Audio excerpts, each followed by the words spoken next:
Hi, I'm Rob Ciampa. I'm here with my friend Jonathan Kranz. Jonathan, great to have you here today. Good to see you again. Jonathan is the author of Writing Copy for Dummies. I have a copy. He's the only one. It's not autographed. And also principal at Kranz Communications, a great firm here in the Boston area, doing all sorts of great stuff with copy and with marketing. And Jonathan and I get the chance to see each other quite a bit. And I said, we're talking about marketing requirements and what the industry is like, and we said, you know what, let's have a discussion on what's happening in our industry and what we need to do with respect to marketing skill sets and things like that. So let's chat. So we were at an event, a PRSA event a couple weeks ago, right? And I made a comment. When we look at hiring marketers, I said we have to look at marketers differently.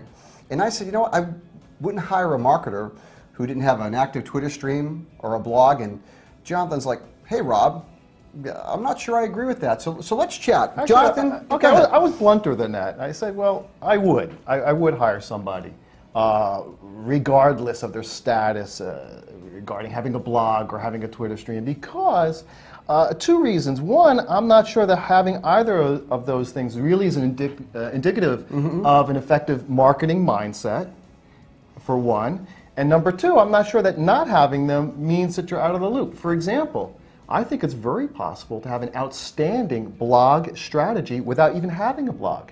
By being sophisticated about the way you play the blogosphere, maybe more an indicator of someone who's a savvy marketer who can use social media than merely having a blog. Because let's face it, the technology is so simple now. You know, my grandma can have a blog. Can she be a marketer? I don't know. That's fair. And where I was coming from, in our business, it's all about passion. And when you can relate to it, so if you've got your own Twitter stream, you understand what it's like to interact with a community. And when you transfer that to your company, it's that level of interaction, and sometimes there's a level of detachment that's out of there. Also, I find that people who actually blog tend to be much more in tune with, I don't want to say the blogosphere. I mean, there's a lot of rock stars in this whole social media thing. There's a lot of hero worship. Right. But I just want them to be aware of that, so I don't have to train them. So when you drop a name, hey, go check out X, Y, Z. Yeah. But it's an interesting... Well, I think that familiarity is important. I mean, I would not hire someone who didn't understand not only what a blog is, but how it functions. And I don't mean the technical function. I mean how it functions as a means of communication. More important, and I think you would agree with me on this, it's not about knowing how to blog or having a blog. It's understanding how community works within those spaces. And that can be tricky.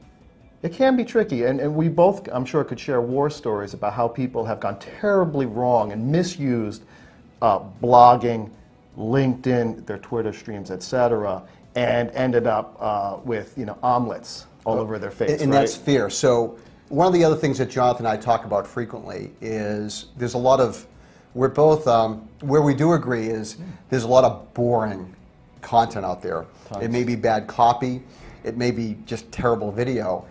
And a lot of folks that tend to get into blogging, they don't like going up to the edge. Absolutely not. Why is that? People gravitate to the mean, and they do what's safe. And one of the beefs I have with so much of what I see on social media, and one of my frustrations with Twitter and what I see is there's so much me too. And that retweeting function is so much of is the easiest opportunity there is to say, me too. Whatever Guy Kawasaki said, me too. And I think there is also on top of that, this thing that we're all raised with, marketers or non-marketers, where to go for the mean, to not make any waves, ruffle the feathers, to say what's safe and acceptable, and to demonstrate that you're comfortable right in that zone. Us together. Now, as we feel comfortable challenging each other, and we find that exciting, and that stimulates new ideas, and that's more interesting. Other people say, no, the way Rob and Jonathan should work is, you find the comfortable mean, and neither of us really is interested in that. Unfortunately, I'd say about 80% of the kind of web world is kind of interested in that. But this is where the opportunity is for us as marketers, is that if we can break out of that, that is an opportunity for us to be heard or to get our clients heard. Okay, that's fair. So we've got a couple sides of the issue. And if you do go down the blog path, even on your corporate element, push it a bit. Yeah, you've got to rise above the noise. But what about the technical requirement?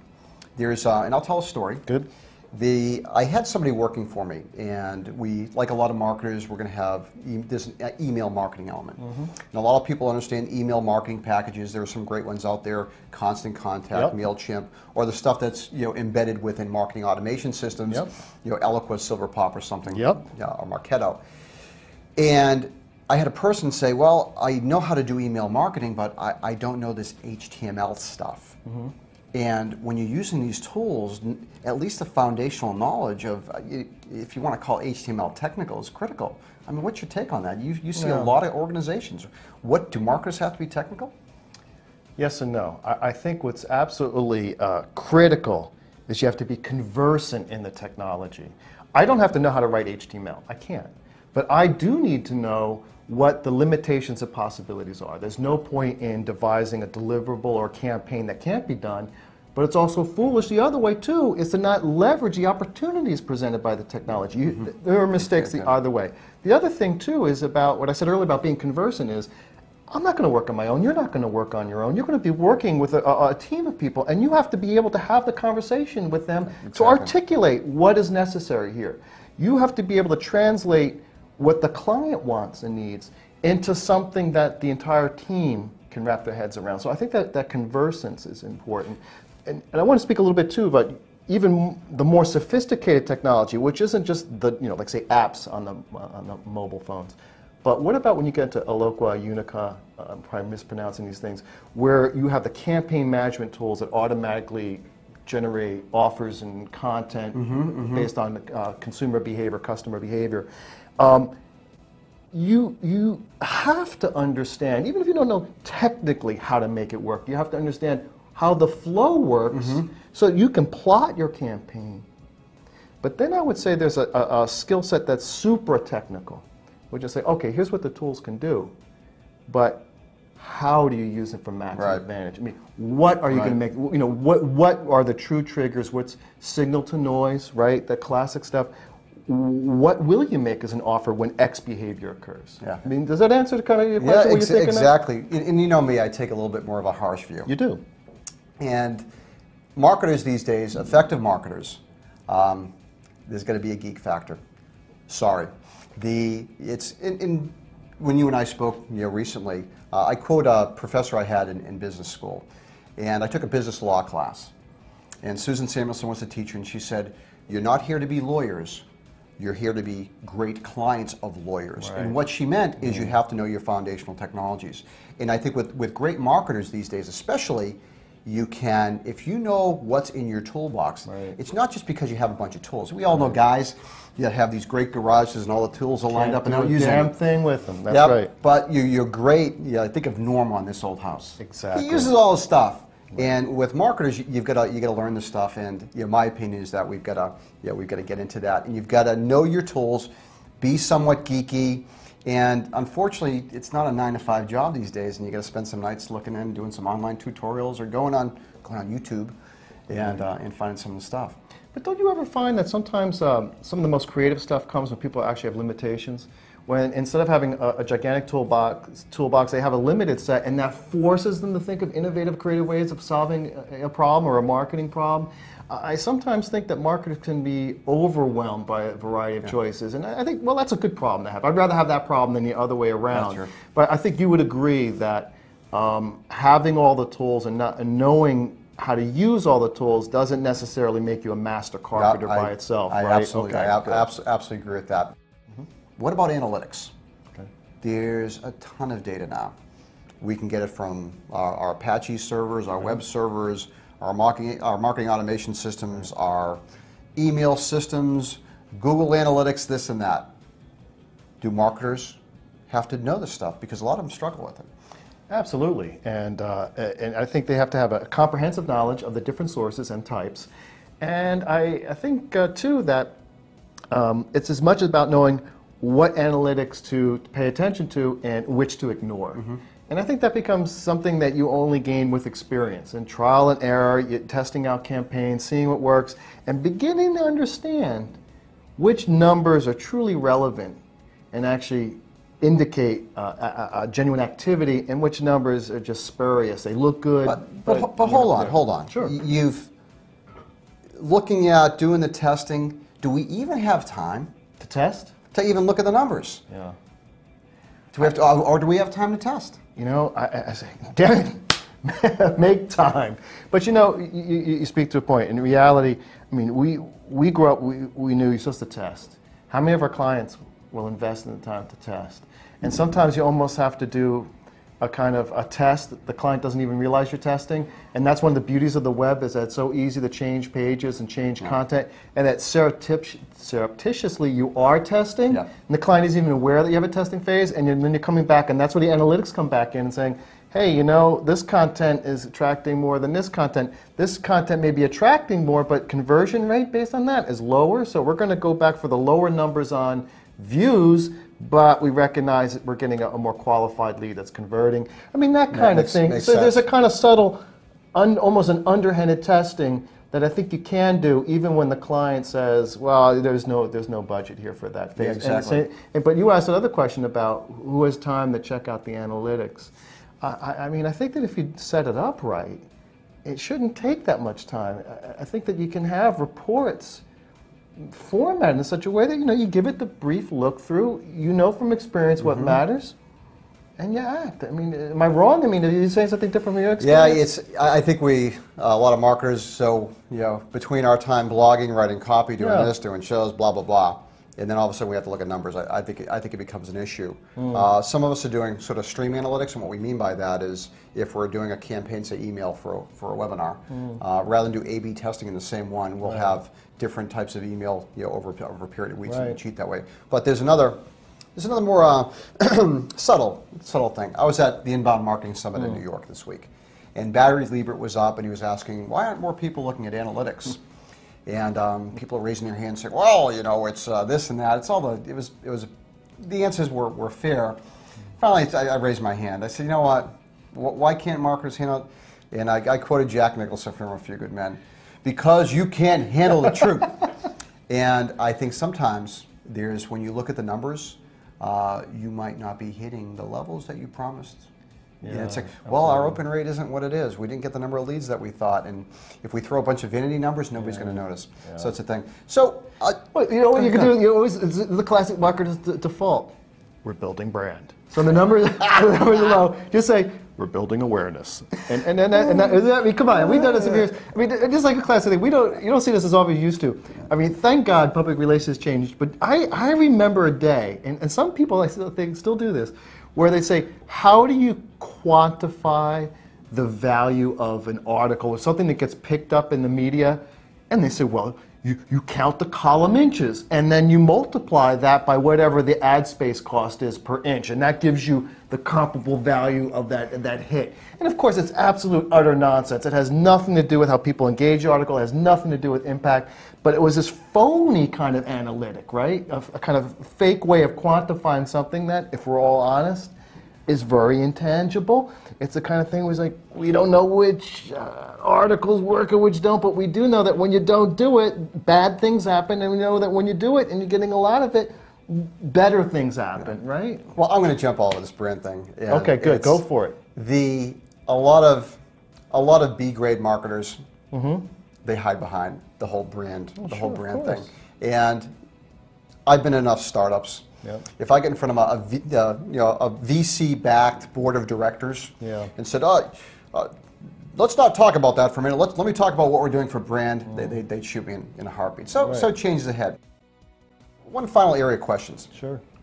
And I look at it. I still read some. I do a lot of stuff online. I'm a digital marketer, but I like my issue of the New Yorker or something like that. Me too. And there's an element of contemporary culture. And I think the burden's also on marketers to know what's going on in their world. What are the hit TV shows? I was joking earlier with somebody. My kids are into Dead Mouse, and I've got Dead Mouse on my on my iPod, my iPhone, and so it's real tough to keep up with what are the trends, because I think effective marketing has to be aligned with contemporary culture. And I've started hearing the term, some people talking about, chief culture officer, or somebody who makes sure that the company, isn't lost in the contemporary world. They kind of know what's going on. What do marketers have to know what's going on? Do they have to know who the stars of Glee are? Do they have to know what's in the New Yorker? Do they have to know who's writing for Vanity Fair? In addition to all the various advertising magazines and what's coming out from, say, marketing profs? Yeah. Well, first of all, I've never heard of Chief Cultural Officer before. That's a new one for me, but it does seem that ever since the 70s, there have been all these cute titles for different pseudo C-suite executives. I want to be a Chief Cultural Officer. Why not? It sounds good. Probably the cheese and the wine are probably excellent. I think it's a paradox. And that is, of course you should be aware of your environment. And you gotta, I would call it environmental awareness. You gotta know. And the primary reason to know is, the thing that's more important to understand than your product or service is the audience, the consumer, the buyer. What's in their heads? And if you're not aware of the culture, how are you going to have any meaningful understanding of what they're thinking or feeling, or what their beliefs are, and what they're adjusting their lives to? Exactly. So that's key. On the other hand, I also think that successful companies don't chase airplane shadows. Right? Talk about that. Well, what I mean is that, look, public opinion can be fickle, taste can be fickle, things move all the time. And I think that if you just keep darting back and forth, you get the sense of floundering, and what you lose is the sense of, this company stands for X. Right? I have some brand names in mind I'm almost reluctant to name, but there's a certain kind of coffee shop that some of you may be familiar with. And what I've noticed in the last few years is they're doing the kind of the floundering, where it used to stand for, it was the third place, and it was very, very good coffee, right? And lately they've been doing things, well, I guess not lately, I guess 5 to 10 years, coffee in the supermarket, which I think, risky. But the latest thing they've done is they're responding to people say, it's too dark, right? It's too dark. Yes. So now they have this thing called blonde. And I get it. They're saying, well, we want to expand our audience, right? We're responding to the culture, right? Because people... But on the other hand, when you're all things to all people, you're nothing to anybody. And I think there's a value to say, yeah, our coffee is dark. We're for people who are serious about coffee and want to have the place to go to get it. And this coffee is so special, you have to come here to get it. I think that has real value over time. And I think there's a real danger in just going everywhere at once. Yeah, it's in that, that would actually be a legitimate brand argument, is dilating the brand. Right. Well, in that company I also found actually tends to, they were pretty good for a while at staying involved with culture. But one of the things I found with, the reason I brought up culture is we're having a tough time as marketers connecting. And sometimes we have to use metaphors. Sure. And what I found very successful is that we can send out the 7 tips for this and the 3 tips for that, but if you tie into something that somehow links to contemporary culture, I found the response rate much, much better. I found the audience more engaged when we were engaging at a cultural level to communicate. I mean, that's kind of the rationale. I think there's 2 different things going on here. One is, if you're talking about getting the immediate hit for a certain element of a marketing campaign, I say, of course, you pick up on something very topical and contemporary, and I think that's relatively safe. If you're talking about touching on those things that actually define the brand or define the company, I don't really like to talk brand, I like to think about the larger company. I think you want to be careful that you don't just tie yourself to something that's temporary. I wonder about, and this is just a question mark, I don't know the answer to this, I'm not a business wizard, but Vanguard, for instance, a financial services firm, in the wake of the collapse in 2008, rebranded itself. Remember, financial services up to 2008 was all about what? Alpha, it was all about yield, right? Suddenly, everything goes to pot, and now they're all about protecting your assets, protection, safety, security. So Vanguard decided to build an entire brand around vanguarding your assets. Now, part of me says, well, that can be clever, right? Because you're picking up on what's going on now, what the concerns are now, and of course that is a large concern. But my fear is, well, what happens in a few years when the market returns, people start saying they want to see a greater return on their investment? Is Vanguard stuck now with a brand that's no longer relevant? You know what's going to happen. It's like little kids playing soccer. They're all going to be chasing the new thing. Whatever. But I think that that can't, because they actually put their name, and it's not like just Vanguard protecting. I mean, they actually use their name, so they could be associated with, you know, a boat that's being left at the dock now. You know, so I think there's always that kind of thing. It's entirely fair. We've all seen the companies, you know, paint themselves into their corner and then just walk to the paint. It happens. Right. No, this is great. So we're going to wrap up. Excellent. And I'm hoping some of you folks will enjoy this and you reach out to Jonathan or me. Yeah, but I think we've covered some interesting. We looked at the social media world and the role of marketers. We looked at if marketers have to be technologists, what they do with analytics. I hope you like my Jack Nicholson impression. I thought that was a great impression. Yeah. And then spooky. It's like sitting with Jack. Damn, I'm good. And then finally, it's, you know, what's the role of culture and do we tie into? So I want to say thank you, Jonathan. Thank you. Thank it's you, a pleasure. Ron. Much appreciated. Thank you. And take care.